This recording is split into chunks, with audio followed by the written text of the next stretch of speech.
Boa tarde, gente. Que Jesus nos abençoe e nos dê uma ótima tarde de estudo. Então, como já foi dito, o tema da nossa conversa hoje é: influenciam os espíritos os nossos atos e os nossos, melhor dizendo, os nossos pensamentos e os nossos atos? Esse título ele se baseia na pergunta 459 do Livro dos Espíritos. Kardec pergunta: influem os espíritos em nossos atos, nossos pensamentos em nossos atos? E os espíritos respondem: muito mais do que imaginais. Influem a tal ponto que, de ordinário, quer dizer, com frequência, são eles que vos dirigem. E aí a gente fica imaginando que tem um inimigo assim, à espreita, pronto para nos controlar, para nos manipular, como se nós fôssemos marionetes, ou um espírito bom que vai nos guiar sempre para fazer o que é certo, assim, que vai nos levar sempre no caminho certo. De uma forma ou de outra, a gente estaria à mercê da vontade dos espíritos. E não é assim. Na verdade, esse tema nos traz uma oportunidade para a gente refletir sobre quem nós somos ou como nós estamos. Como os nossos atos são consequência dos nossos pensamentos, são neles, nos nossos pensamentos, que a gente vai se concentrar no nosso estudo. Desculpa. O filósofo francês René Descartes, que viveu no século XVII, ele é autor da famosa frase, acho que provavelmente todos nós já escutamos: penso, logo existo. A história por trás dessa frase é longa, mas, resumindo, Descartes ele está numa busca incessante pelo conhecimento absoluto, aquele que não poderia ser refutado de forma nenhuma. Ele via que todas as teorias científicas acabavam desmontadas ou acabavam substituídas por outras por conta do estudo, e aí ele começou a duvidar de tudo. Ele começou a duvidar até da própria existência e do mundo em volta dele. E assim ele foi até chegar à conclusão que havia uma coisa que não se modificava de forma nenhuma. Era o seu pensamento a respeito da dúvida sobre o que era a realidade absoluta. E se aquele pensamento existia, é sinal que ele estava pensando. E se ele estava pensando, era sinal que ele existia. Então, Descartes criou essa máxima dentro de um ponto de vista racional, científico. Mas essa frase, e talvez ele nunca tenha imaginado que pudesse ser assim, é um ponto de vista, é o ponto de partida, melhor dizendo, para entendimentos muito mais amplos. Penso, logo existo. O pensamento como base da existência humana. E, de fato, o ponto primordial que nos diferencia dos animais é que nós somos seres inteligentes, nós temos a capacidade de pensar, apesar de ainda guardarmos os nossos instintos. A gente vai dar uma olhada no que o Livro dos Espíritos nos diz sobre isso. A gente começa com um trecho do comentário de Kardec a respeito da pergunta 71 sobre o que seria inteligência. Kardec nos diz: a inteligência é uma faculdade especial peculiar a algumas classes de seres orgânicos e que lhes dá, com o pensamento, a vontade de atuar, a consciência de que existem e de que constituem uma individualidade cada um, assim como os meios de estabelecerem relações com o mundo exterior e de proverem as suas necessidades. Kardec, em princípio, ele se refere às relações no mundo material, no mundo em que estamos agora. Mas nós vamos ver que no decorrer da nossa conversa aqui, que a inteligência, o pensamento, não estão limitados a esse mundo. Então, na continuação, Kardec pergunta sobre o instinto. Ele pergunta aos espíritos: o instinto independe da inteligência? E os espíritos respondem: precisamente não. Por isso que o instinto é uma espécie de inteligência, é uma inteligência sem raciocínio. Por ele é que todos os seres provêm as suas necessidades. Então, é pelo instinto que os animais entendem que precisam se alimentar, que precisam proteger seus filhotes para sobreviver, etc. E Kardec segue perguntando: é acertado dizer-se que as faculdades instintivas diminuem à medida que crescem as intelectuais? E os espíritos respondem: não, o instinto existe sempre, mas o homem o despreza. O instinto também pode conduzir ao bem. Ele quase sempre nos guia e algumas vezes com mais segurança do que a razão. Ele nunca se transvia. E aí tem uma subpergunta, né, que Kardec continuou. Por que nem sempre é guia infalível a razão? Seria infalível se não fosse falseada pela má educação, pelo orgulho e pelo egoísmo. O instinto não raciocina, a razão permite a escolha e dá ao homem o livre-arbítrio. Então, minha gente, é a combinação do instinto, de instinto e pensamento, que impede o indivíduo, por exemplo, de avançar sobre um prato de comida alheio só porque ele está com fome e precisa se alimentar. E essa mesma combinação que também faz com que ele, apesar de ter comida à disposição e estar com fome, não coma a quantidade necessária que o seu organismo necessita para não precisar, para não perder a forma física que ele considera importante para ser bonito. Ele come o menos que precisa para continuar bonito, ou supostamente bonito. O elemento de equilíbrio aí, que, dessas duas situações, é o nosso livre-arbítrio, um atributo que apenas os seres pensantes têm. Desculpem.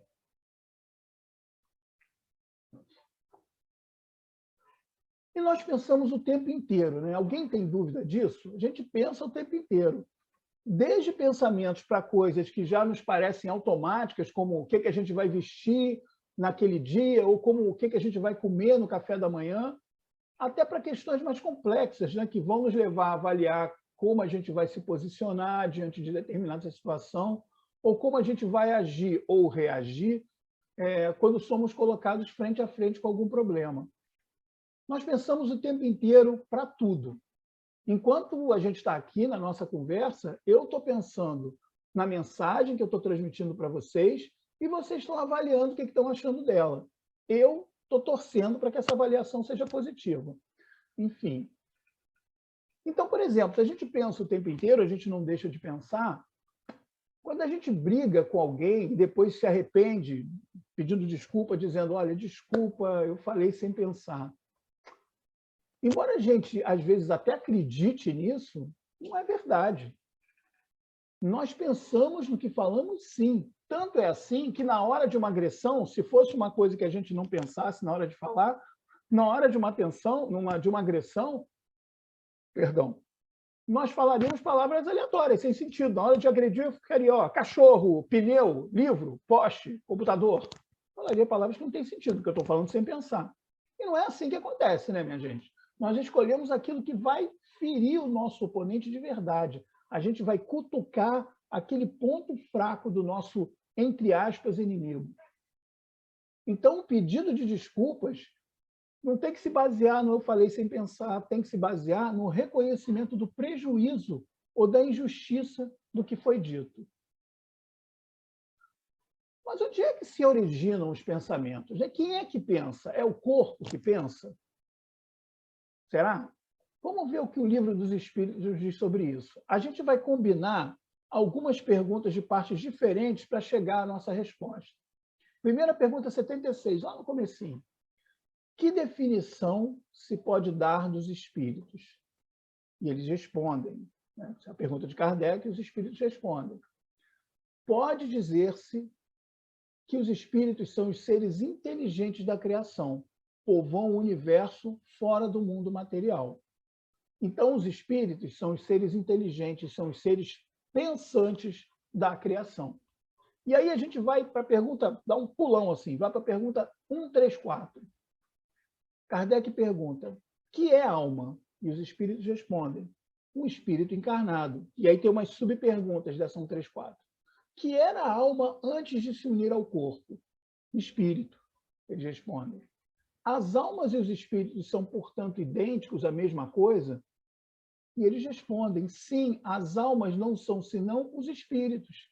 Antes de se unir ao corpo, a alma é um dos seres inteligentes que povoam o mundo invisível, os quais, temporariamente, revestem o invólucro carnal para se purificarem e esclarecerem. Então, a alma é o espírito, o ser inteligente, pensante, encarnado. E aí, para encurtar um pouco, porque o nosso tempo é curto, a gente vai direto para o item B da pergunta 136. O que seria o nosso corpo se não tivesse alma? E eles respondem, eita, telefone tocando, essa hora. O que seria o nosso corpo se não tivesse alma? Simples massa de carne sem inteligência, tudo o que quiserdes, exceto um homem. Ou seja, o corpo é animado pelo espírito ou pela alma. Nós somos espíritos animando corpos que não seriam nada se nós não estivéssemos encarnados neles. Então, a resposta para a nossa pergunta é: quem pensa é o espírito. O que faz cair por terra também, aquela frase clássica que a gente usa para justificar certas atitudes que a gente toma e que, né, não são muito corretas. Né? A gente manda aquela assim, sabe como é que é, né? A carne é fraca. De fato, a carne é mais do que fraca. Ela é dependente do pensamento que, vamos dizer assim, a comandou na situação em que ela está levando a culpa. Então, a carne ela é fraca, mas ela é mais do que fraca, ela é dependente. Não dá para botar a culpa nela. Né? E do que são formados os nossos pensamentos? Né? O que forma os nossos pensamentos? Experiências que nos marcam, que às vezes criam reações até quase instintivas, como a gente já falou, né? Sei lá, passei por uma situação de incêndio, né? E aí todas as vezes que eu sinto um cheiro de fumaça, eu começo a procurar se tem algo queimando, procuro saber onde é que está a saída mais próxima, começo a ficar atento. Isso forma o nosso pensamento. Quando a gente sente aquilo, a gente começa a pensar nisso. Isso é uma parte. E ele é formado também, minha gente, de valores morais que nós desenvolvemos nessa vida ou trazemos de outras vidas também, seja como conquistas ou como questões a serem desenvolvidas para a nossa evolução espiritual. E focando no segundo item, no segundo elemento dessa composição, quais são os valores morais que formam os nossos pensamentos? Essa é uma reflexão individual, né? A gente poderia até responder quais os valores morais que deveriam formar os nossos pensamentos, mas a realidade é de cada um. Né? Desculpem. Então, nós vimos que os pensamentos eles se originam no espírito, eles vêm do espírito, que influenciam o corpo físico, mas eles não dependem dele, os pensamentos não dependem do corpo físico. E se a gente lembrar que nós somos espíritos imortais, a gente conclui que já pensávamos antes de encarnar, que nós vamos continuar pensando, inclusive, depois de desencarnados. Então, a gente pensava antes de encarnar, continua pensando encarnado e vai pensar depois que desencarnar de novo. Ou seja, o nosso norte, as nossas referências, os nossos valores morais continuam conosco no plano espiritual, influenciando nossas decisões, nosso posicionamento diante das situações ou como a gente vai agir ou reagir diante dos problemas. Igualzinho. Os espíritos são as almas das pessoas desencarnadas. Portanto, eles não ficam diferentes delas. Levam as aquisições morais que adquiriram aqui e as faltas que não conseguiram resgatar ou que, infelizmente, até agravaram por aqui. Então, assim como em todos os lugares do nosso planeta, nesse momento, há milhares de encarnados pensando, no plano espiritual, há uma gigantesca quantidade de espíritos fazendo exatamente a mesma coisa. Opa! Alguns desses irmãos estão, inclusive, aqui conosco, acompanhando, compartilhando a nossa reunião e compartilhando nossos pensamentos. E o que faz com que eles estejam aqui é a identidade ou a simpatia pelo que está sendo dito e pensado aqui. Vamos fazer uma comparação. Às vezes a gente está num ambiente qualquer, num ônibus, no metrô, num transporte público. E aí, próximo de nós, a gente escuta alguém ou um grupo de pessoas, né, falando de um assunto que nos interessa. Pode ser esporte, música, política, o que seja. O que a gente faz? A gente começa a prestar atenção, né? Se der, até a gente se aproxima e tal para ouvir melhor, Em alguns casos, a gente até dá um jeito até de conversar, de participar da conversa, né? Aquele assunto, aquela situação nos atrai. É por isso que isso acontece. Da mesma forma, quando o assunto não nos causa interesse, a gente ignora. Às vezes a gente nem registra. Pô, você viu que o cara, poxa, você viu que o cara estava falando daquele assunto? Ih, cara, nem ouvi, não estava nem prestando atenção. Porque aquele assunto para a gente não nos interessa, a gente nem registra. Ou quando esse assunto nos é desagradável, a gente procura até se afastar. A gente escuta um negócio que a gente não quer nem ficar perto. Então, nesses casos, nós sentimos indiferença ou repulsa. Tudo isso é a afinidade, a sintonia, ou a falta de afinidade ou de sintonia com esses assuntos. E com os espíritos funciona de forma parecida. A diferença é que eles não precisam nos ouvir falar. Eles se afinizam, eles se sintonizam ou não com as nossas vibrações dos nossos pensamentos. Em alguns casos, só com a vibração, em alguns casos, eles conseguem ver os nossos pensamentos. Como assim ver os nossos pensamentos? Porque tudo aquilo que a gente pensa, a gente tem uma visão, né?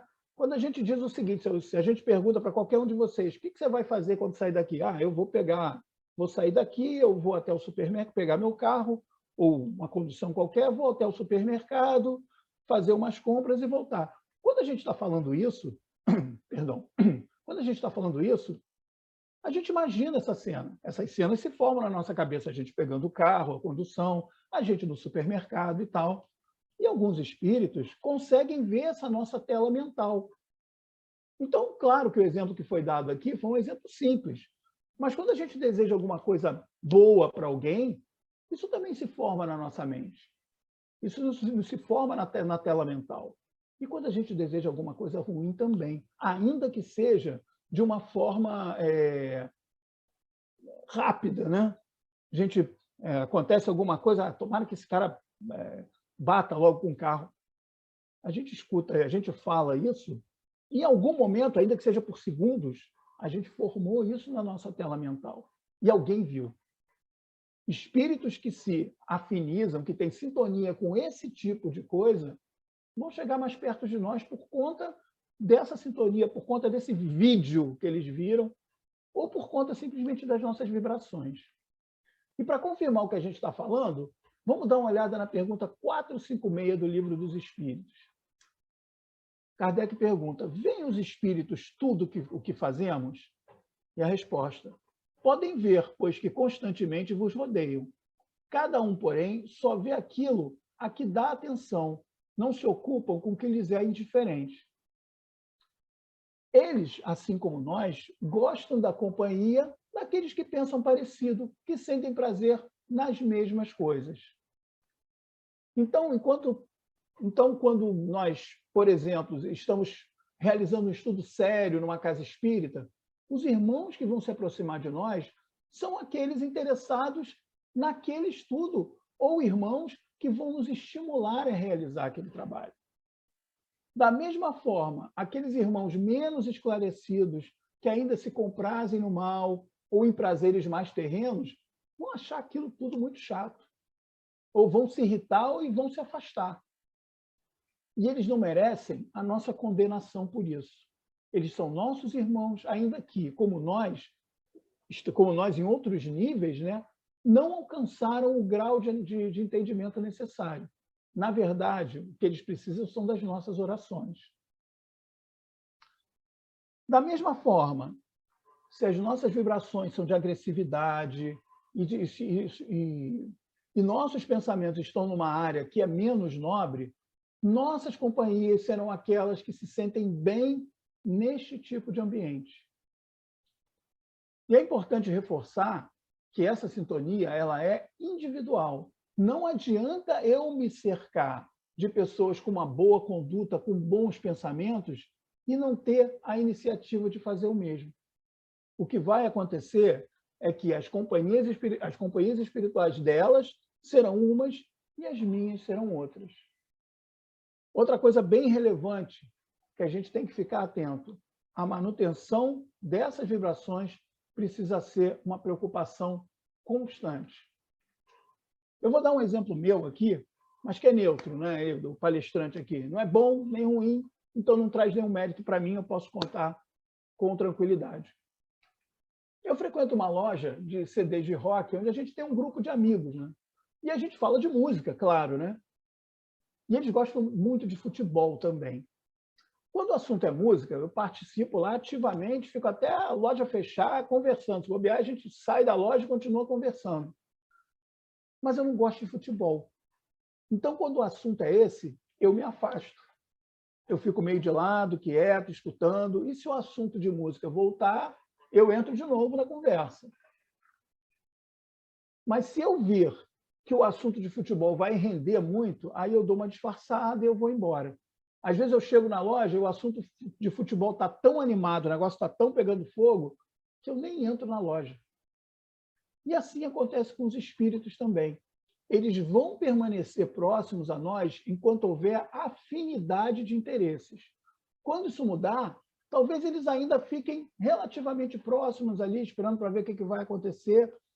Mas se eles veem que não tem volta, eles vão embora e quem vai se aproximar serão os irmãos que têm sintonia com a nova realidade. Então, a responsabilidade por manter as boas vibrações, por manter os bons pensamentos, ou de retornar a ela, caso haja uma queda desses pensamentos, essa responsabilidade é inteiramente nossa. Assim, a comparação que eu fiz aqui, deixar claro isso, a comparação que eu fiz aqui, eu não quis dizer que música é melhor que futebol, nada disso, né? Que a música é a vibração superior e futebol, não é nada disso. Foi apenas um exemplo para mostrar que os dois assuntos podem atrair ou afastar de acordo com o nosso interesse por eles. Pois é, enquanto a gente, assim como a gente conversa, ou como diz a gíria, que nesse caso cabe perfeitamente, assim como a gente troca uma ideia com as pessoas com quem temos os mesmos interesses afins, porque aquilo nos é prazeroso, os espíritos também vão trocar ideia com a gente. Eles podem não conversar literalmente, mas vão nos estimular para que a gente continue naquela vibração ou agindo de acordo com ela. E isso vale tanto para o bem quanto para o mal. Então, assim como um espírito superior que nos acompanha vai nos estimular a continuar estudando e a continuar nos desenvolvendo no caminho do bem, o irmão mais ligado a um comportamento mais agressivo vai nos sugestionar que a gente siga em frente com esse comportamento porque é o que ele considera correto. Às vezes, se trata de um espírito que nos estimula nesse caminho apenas para rir das nossas atitudes. É o que a gente chama de um zombeteiro. Ele vai cutucar a gente para a gente tomar certas atitudes só para ver a gente se expondo, passando ridículo. Mas a gente precisa de cuidado, porque às vezes esses irmãos, tanto esses zombeteiros quanto esses que têm esse comportamento mais agressivo mesmo, às vezes esses irmãos podem nos levar a cometer atos de consequências muito graves. O que acontece também que nós não somos nem bons nem maus. Nós somos espíritos em aprendizado. Nossos valores morais ainda estão em desenvolvimento. Em alguns casos, a gente já tem virtudes bem consolidadas. Em outros, a gente ainda tem um caminho a percorrer, longo ou não, mas a gente tem um caminho a percorrer. É por isso, minha gente, que a nossa afinidade não é com um lado só. Os nossos pensamentos recebem várias influências. Vamos ver o que o livro dos Espíritos, né? O que os Espíritos respondem a Kardec a respeito disso. Pergunta 460. De par com os pensamentos que nos são próprios, de par com os pensamentos que nos são próprios, outros haverá que nos sejam sugeridos? E os Espíritos respondem: vossa alma é um espírito que pensa. Não ignorais que, frequentemente, muitos pensamentos vos acodem a um tempo sobre o mesmo assunto, e não raro, contrários uns aos outros. Pois bem, do conjunto deles estão sempre de mistura os vossos com os nossos. Daí a incerteza em que vos vedes, é que tendes em vós duas ideias a se combaterem. Então, sim, numa situação qualquer, nós seremos influenciados por espíritos que vão nos estimular a ter uma conduta positiva e outros que querem resolver a situação de uma outra forma. Exemplos básicos. Alguém nos dá uma fechada no trânsito. Dois sentimentos podem vir. O de discutir com outro motorista ou de deixar para lá e seguir o nosso caminho, porque aquilo não vai resolver nada. Outro exemplo. A gente encontra uma carteira no chão com documentos e dinheiro. A gente pode devolver a carteira como encontrou ou ficar com o dinheiro e devolver a carteira só com os documentos. O dono jamais vai saber como a gente encontrou, se tinha dinheiro, se não tinha dinheiro. Não vai. Vai, inclusive, nos agradecer porque a gente devolveu a carteira. Nas duas situações, é possível que a gente tenha sido estimulado por companheiros espirituais distintos, cada um a tomar uma atitude ou a tomar outra. O resultado final vai depender se a gente vai reafirmar os nossos valores morais ou nos deixar levar pelas nossas fraquezas. De uma forma ou de outra, minha gente, o estímulo pode ter sido deles, mas a decisão final foi nossa. Desculpem. A resposta dos espíritos à pergunta 464 confirma o que a gente está dizendo aqui. Como distinguirmos se um pensamento sugerido procede de um bom espírito ou de um espírito mau? E eles respondem: estudai o caso. Os bons espíritos só para o bem aconselham. Compete-vos discernir. Compete-nos discernir, diferenciar. E como é que a gente faz isso? Porque se a gente pegar de novo o exemplo da fechada no trânsito, que a gente deu ainda há pouquinho, alguém que tem uma personalidade mais agressiva vai achar que o correto é discutir com outro motorista, porque senão ele vai parecer um covarde. Então, o correto é discutir com outro motorista, mostrar que ele está errado mesmo, porque senão a gente vai se acovardar e etc. Esse é um pensamento. Enquanto outra pessoa mais pacífica vai entender que a agressividade só vai gerar mais agressividade e não vai resolver nada. E como é que a gente resolve esse impasse? Para que lado a gente vai? Tem um trecho de uma música do Gilberto Gil, inclusive foi agora empossado na Academia Brasileira de Letras. Tem um trecho de uma música do Gilberto Gil chamada Aquele Abraço, que diz o seguinte: meu caminho pelo mundo eu mesmo traço, a Bahia já me deu régua e compasso. Da mesma forma, no nosso caminho, o nosso caminho somos nós que traçamos. E o Mestre Jesus já nos deu a régua e o compasso. Ele nos disse que aonde estivesse o nosso tesouro, ali estaria o nosso coração. Ele nos ensinou que toda a lei e todos os profetas estão resumidos em amar a Deus sobre todas as coisas e ao nosso próximo como a nós mesmos. Então, se a gente se basear nisso, vai ter uma boa, uma excelente, a referência perfeita para diferenciar as sugestões que nós recebemos. E na resposta da pergunta 469, os espíritos nos esclarecem muito bem essa questão que a gente acabou de falar. Por que meios podemos neutralizar a influência dos maus espíritos? Praticando bem e pondo em Deus toda a vossa confiança. Repelireis a influência dos espíritos inferiores e aniquilareis o império que desejem ter sobre vós, a influência que desejem ter sobre vós. Guardai-vos de atender às sugestões dos espíritos que vos suscitam maus pensamentos, que sopram a discórdia entre vós outros, que vos insuflam paixões mais. Desconfiai especialmente dos que vos exaltam o orgulho, pois que esses vos assaltam pelo lado fraco. Essa é a razão por que Jesus, na oração dominical, vos ensinou a dizer: Senhor, não nos deixeis cair em tentação, mas livra-nos do mal. A gente pensa, né? Quando a gente reflete sobre isso, a gente imagina o mal, às vezes, como sendo uma coisa, alguém nos fazendo mal, mas olha como a gente percebe que a coisa é muito mais ampla.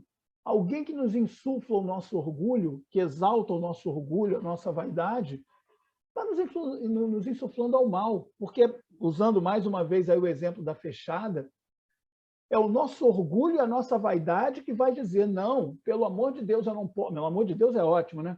Eu não posso parecer um fraco diante desse cara. Se ele está errado, eu preciso provar para ele, mostrar para ele que ele está errado e eu vou mostrar para ele que eu tenho razão. O que tem aí? É uma necessidade de mostrar para a pessoa, de realmente mostrar para a pessoa que ele está errado? Ou é você não levar o desaforo para casa? Então, desconfiar especialmente dos que vos exaltam o orgulho, porque esses vos assaltam pelo lado fraco. Então, Senhor, não nos deixeis cair em tentação, mas livrai-nos do mal. E quando a gente muda essa chave de sintonia, a gente não está só se ajudando, a gente ajuda também esses irmãos que ainda, por ignorância, se comprazem no mal. Eles não vão mudar de um momento para o outro, assim como nenhum de nós muda. Mas eles precisam entender que aquilo em que eles não acreditam, ou que eles repudiam até, pode ser bom para eles. E a melhor maneira disso acontecer é pelo exemplo. Hoje, eles vão se afastar de mim porque eu não tenho mais a sintonia e vão procurar uma outra pessoa que se afinize com eles. Mas à medida que essas possibilidades de afinidade forem diminuindo, eles terão que sair dessa zona de conforto de eu vou procurar outra pessoa que seja agressiva que nem eu vou procurar outra pessoa, enfim, que tenha alguma outra comportamento menos nobre como eu vou ter que sair dessa zona, eles vão ter que sair dessa zona de conforto, como a gente já saiu de zonas de conforto parecidas, e enxergar outra realidade. Então, a sintonia, através do exemplo que a gente está dando do bem. Então, essa sintonia com o bem não é uma ferramenta para afastar maus espíritos. É um recurso para mostrar a eles o caminho que vai lhes trazer a verdadeira felicidade. Existem situações também de obsessão, de casos de obsessão, onde o espírito se liga de maneira tão forte que é necessária uma ajuda externa para que haja uma desvinculação. Isso seria, inclusive, assunto para uma outra palestra, a gente não teria nem tempo de falar sobre isso aqui. Mas, de qualquer forma, a gente pode afirmar que a força de vontade e a sintonia com o bem daquele que sofre essa obsessão são fundamentais para ajudar a interrompê-lo. Bom, e para a gente encerrar a nossa conversa, a gente volta na pergunta do Livro dos Espíritos, que serviu de tema para todo esse papo, para todo esse estudo. Influem os espíritos em nossos pensamentos e em nossos atos? Muito mais do que imaginais. Influem a tal ponto que, de ordinário, são eles que vos dirigem. Influem os espíritos em nossos pensamentos? Somos todos espíritos, uns encarnados, outros desencarnados, dependendo aí das circunstâncias. As relações de que nós falamos no nosso estudo se formam de todas as maneiras. Desencarnados com encarnados, encarnados com desencarnados, desencarnados com desencarnados e encarnados com encarnados. Então fica a reflexão para todos nós, em todos os planos da vida. Da maneira como eu sou hoje, da maneira como eu sou agora, como é que eu estou vibrando? Como é que eu estou sendo influenciado? E quem eu estou influenciando? E de que maneira eu estou influenciando? Muito obrigado. Que Jesus os abençoe a todos.